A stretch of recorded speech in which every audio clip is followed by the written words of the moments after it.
Doing, Chief? What you doing, Chief? You are on the lookout. Yep. He eyeballed the voles or moles, whichever it is, here at this little spot.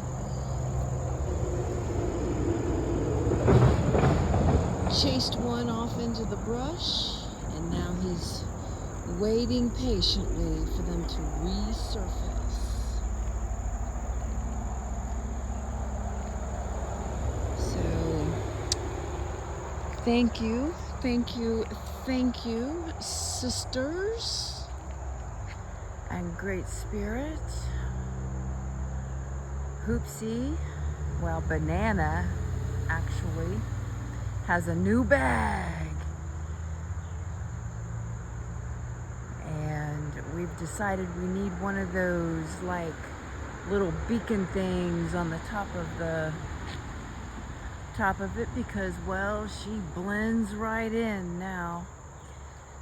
We were so used to being able to spot Hoopsie in parking lots, and when we're cruising on the trail, it's like, I can see the blue bag, I can see Hoopsie, but not now. So we need one of those like little happy balls, or a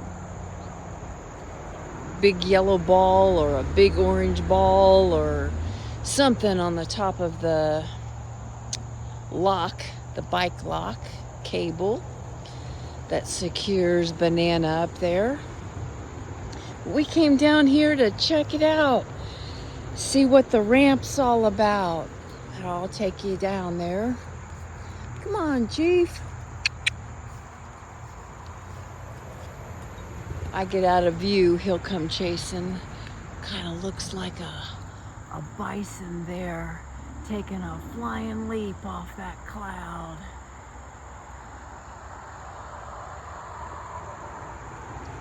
Anyway, yeah, let's go on over here, Chief. Maybe one of the moles moved over here. What do you think? Anyway, we came over here to Horseshoe, and our host, Dad's woman, she said that that a lot of people kayak and canoe this river, and this is one of the boat places. So this is, I want to say it's the French Broad River, could be Mill River, could be Mud River. I'd have to look on the map again, but I'm pretty sure they call this the French Broad River. And it goes on down yonder there. It looks like it'd be some navigating through some of the trees that gave their lives during one of the floods. But you can kind of see along here. She's up a little bit, I would say, but I'm no expert at this particular river. So we came down this way to see if maybe at some point we might be able to launch Banana. It looks like there's a pretty good flow, probably much like the Colorado River. So we didn't plan on getting in today, just coming down here to check it out, see how close a launch is. Might be something we'll do tomorrow. Oh, looks like we got a weight. Wonder if I can use that. I just might be able to use that in Chief's bell. Of course, I'm going to take the hook off. Well, it's not even a hook. It's an anchor for a hook. But I will pick up the rest of this line here instead of just leaving it here. So no critters get tied up in it. Come over here and dispose of it properly. Or what we call properly. Could probably definitely be reused for something. But I'm not going to get into that currently in the moment. Hey, Chief.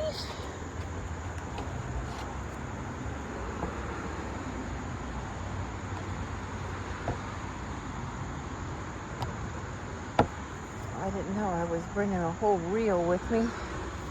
Wow, that was a lot of line somebody just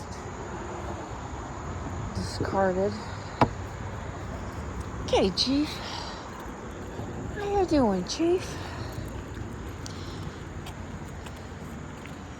So, yeah, it's a nice little, other than you got the road noise and a little light there, but we were back here by this picnic table for Chief's little hunting adventure. And, oh, I guess I could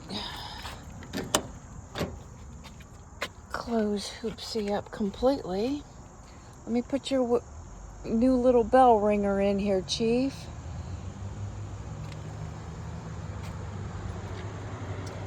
For me to play with later. Where shall I put it for now? Let's put it up here on the altar. Grab my fluids.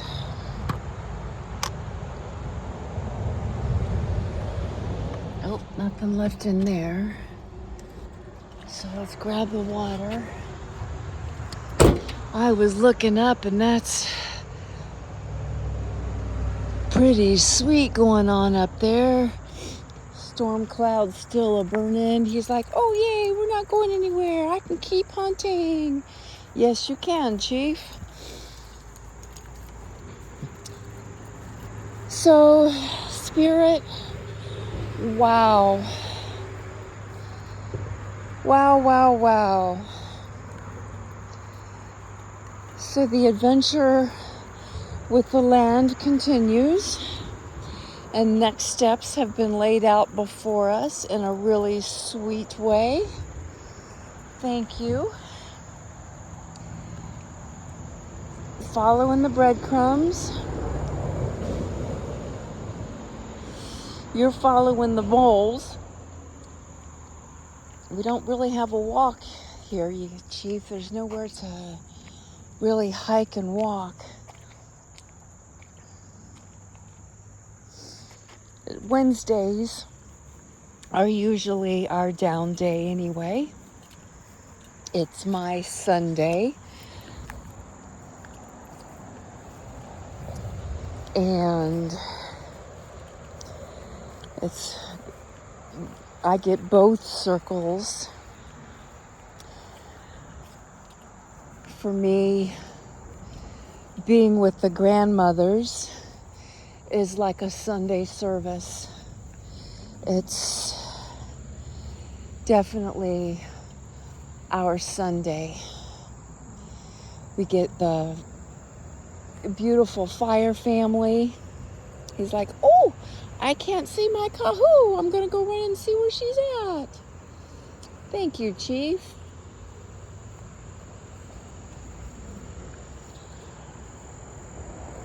So,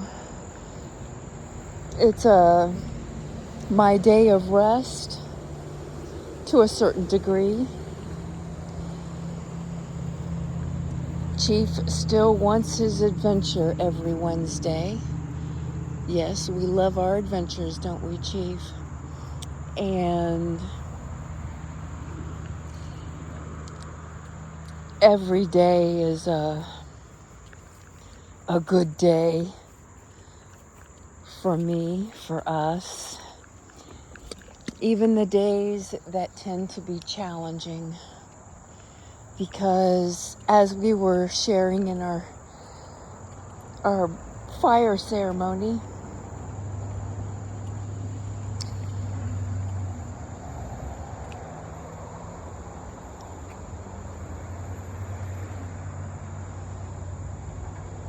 that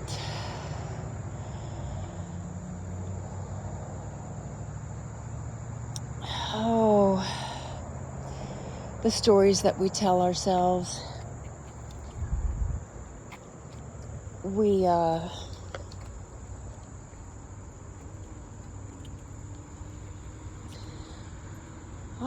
just like flew right out of my head.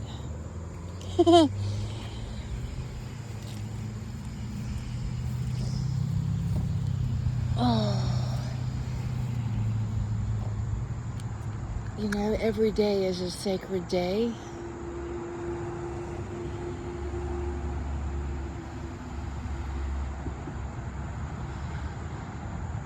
And sometimes it takes that shift in perspective.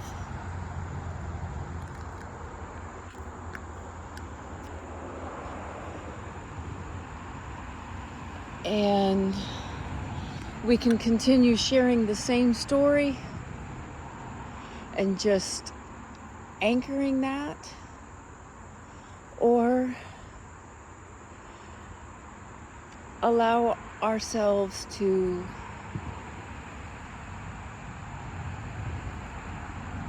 maybe tell a different story, shift the perspective, find the golden nugget, and carry that golden nugget forward.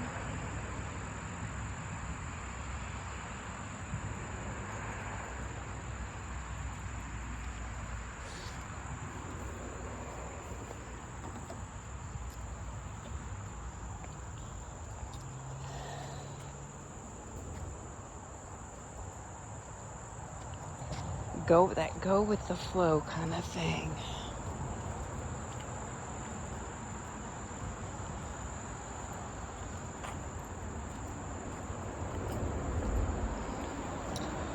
I'm feeling kind of scattered at this moment.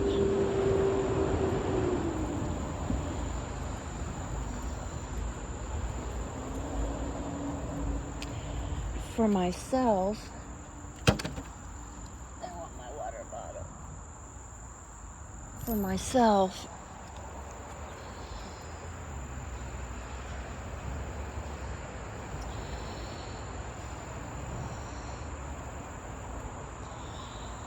I had remembered hearing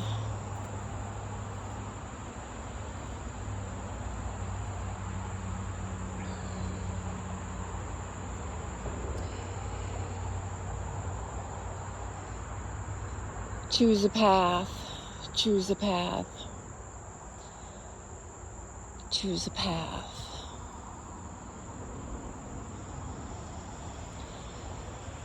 Well, I choose the path of least resistance. I choose a path of peace.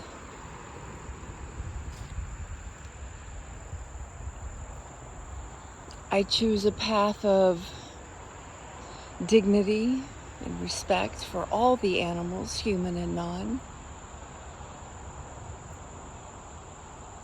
And I choose a path of freedom, where we are free to be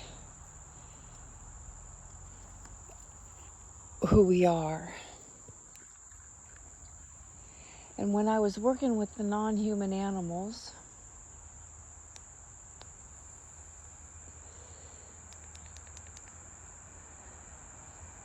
I had started that path of rescuing, training, rehabilitating.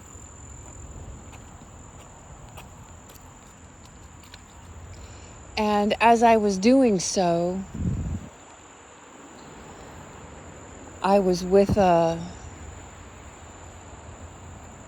taking the animals to, the dogs primarily, to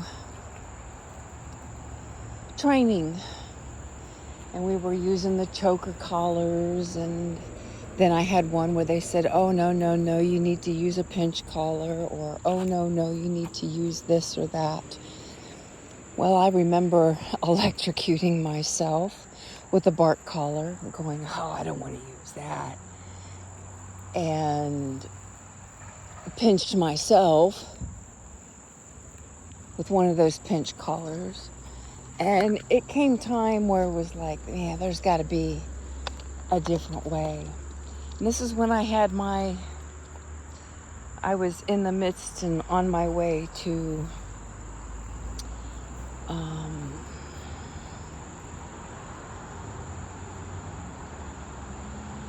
I was using cages and gentle leaders, muzzles, and, trying to force the training.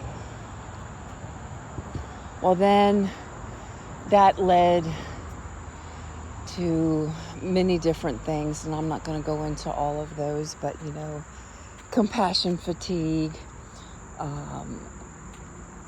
and I was really good in the drug and usage. They were mostly prescribed, but it became an abusive situation, and and then that wasn't helping, and alcohol, etc., and then suicide attempts. And then I walked into my first Centers for Spiritual Living. One of the things I love about Ernest Holmes and those people that he learned from is Ernest Holmes himself, I'll just share this. Ernest Holmes himself delved into all of the different religions and was like, what's the common thread in all the different religions? And this is where the natural laws, the spiritual laws, the universal laws come into play. And how at the core of every single tradition and religion are these principles, and test them for yourself. And that was one of the things that I did. And I noticed how the dogs began reflecting what was going on with me, especially the rescues, the ones I was attracting. And so then it became where the female dogs were getting along with the other female dogs and the male dogs. And then after about 2 years of me really delving into myself and using the non-human animals primarily as my mirror, I was like, whoa, the entire doghouse and rescue became rehabilitated. And of course, my clients were like, hey, what's going on? But in that process, instead of forcing the animals to do different things, they naturally shifted and changed to reflect what was going on with me. And most of them were no longer on drugs. Almost 99% of them, I wasn't attracting and needing to rehabilitate vicious dogs anymore. And the dogs that hadn't gotten along before, I realized, I was like, wow, I'm not using any muzzles. It's just this shanti, shanti, shanti. And, all of the dogs are getting along and playing. And then it even came to where, there wasn't really many last chance dogs needing to be rescued. It was like, wow. And so my 7 rescues, I was using them as my different, like one was representing my spiritual body, my mental body, my intellectual body, my social body, my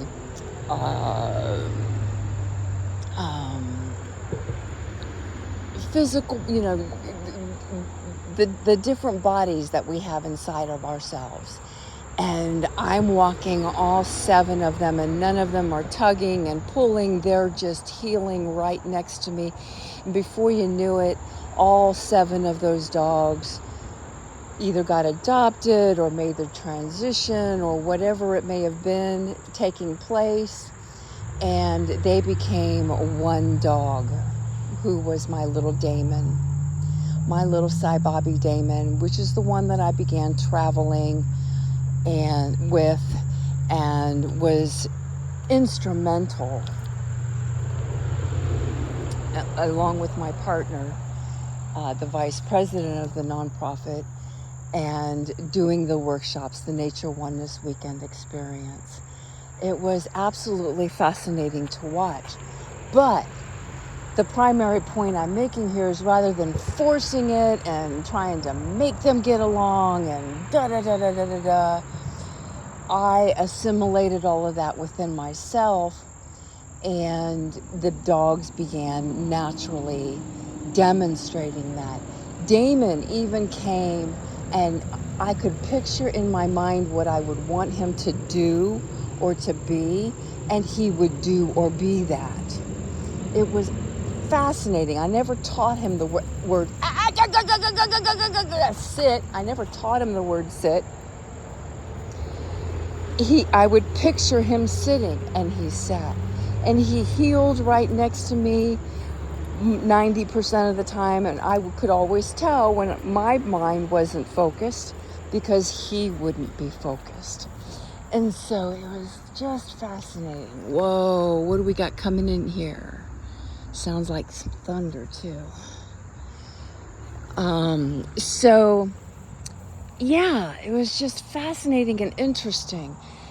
So I began teaching that, how picture in your mind what you want your animal to do or to be, and stay focused on that and be that yourself, and they naturally come into play. And so I started doing some training with that. I called it behavioral training. And I even played with it when I was wag walking at one point in time. And so,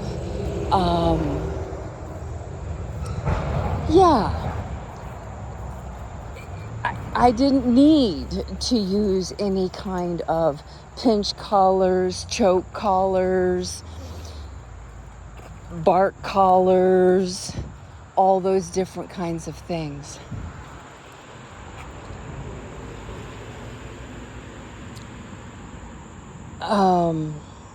So it really stems from us and what we are sending out into the universe, to be reflected back to us. So right now,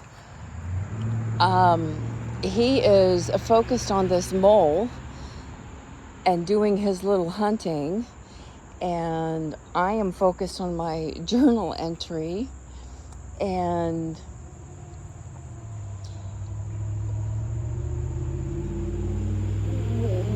what is coming through me. And so this is where we're locked in right here, right now. So this is, you could say this is in a partial way a live demonstration. So I'm going to shift my focus to, come on, let's go. It's time for us to venture on. And yes, I can use some vocals. We do use vocals sometimes to reinforce the vibration. And here we are. So thank you, Chief. Yes, thank you. Okay, I am grateful that we have a place for Banana Boat to launch out when the time is right. And I'm going to need to GPS myself back to my host home, so I need to turn this off. So thank you, Spirit. Ooh, get the windows down. It got toasty in here. There we go, Chief. And how we have gotten reconfigured and supplied, and how we now have a nice little weight there to add to Chief's bell. So when we get anchored where we're supposed to be getting anchored, wherever that may be, we have some good bell communication between Chief and I. So thank you for this beautiful day of rest for myself, and getting back to our host place or wherever else we venture off to for our grandmother call, and listening to the voices of our grandmothers and the wisdom that they have, the knowledge that they have put into wisdom for their lives. And may we hear these voices and anchor them in our own lives. Hey, hey.